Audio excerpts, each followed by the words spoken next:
Hey, Cedar Valley, good evening. Hopefully, the sunny day has helped keep your spirits high today.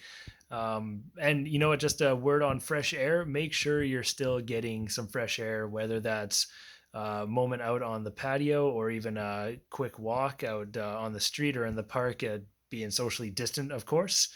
But yeah, if you've been following along with our Bible reading plan called Reframe, which is available at cedarvalley.ca. Uh, Today we've had a good telling passage I thought was perfectly fitting. It's found in John 13.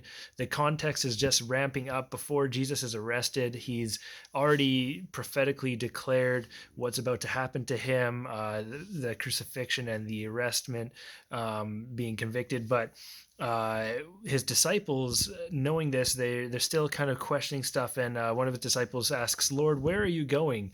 As Jesus is about to leave, just not wanting to miss any moments with him. And Jesus responds, saying, "Where I'm going, you cannot follow me now, but you will follow later." And I read that and I thought right away, boom, that's Jesus practicing physical distancing. Way back in the first century, it's very prophetic. So follow his example. But actually, I do have some words of encouragement and a challenge for you during this time while we're staying home. I'm here in the basement, just where Leslie lets me keep all of my musical gear there behind me. It seems like this time when we're staying at home, we can really be craving, like we have a loss of attention and connection and stimulation, relationships. But really, what's happening is we're missing, and what we're craving is authentic relationships.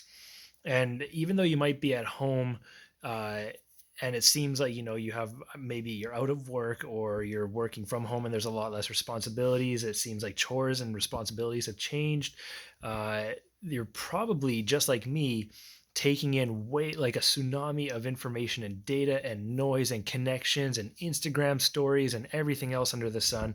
And the average worldwide for device use before all this happened was 3 hours and 15 minutes per day, and I bet you that's doubled at least.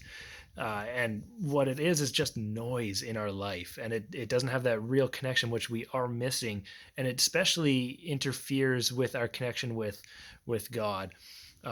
Jesus leads a powerful example of constantly removing himself from the noise of the world by saying, and you'll read in the Gospels where it says Jesus left and he went off to go pray, or Jesus went alone to go worship. It even says at one point Jesus sang, which is true. Look it up. It's in the Gospel of Matthew.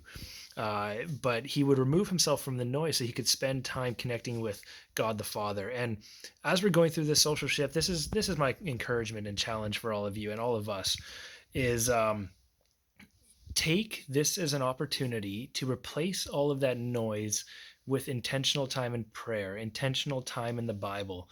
And I think what would be amazing is, as much as that's a heavy burden for somebody who's extroverted like myself, we're kind of forced right now to reassess stuff. And if out of this season, all of us could come out with a life changing testimony of how God removed some barriers in our life to connecting with him, and instead we come out with a strengthened relationship with him, and that we made the choice daily to move closer to God, that would be an amazing testimony on the church. So that's a word for you today.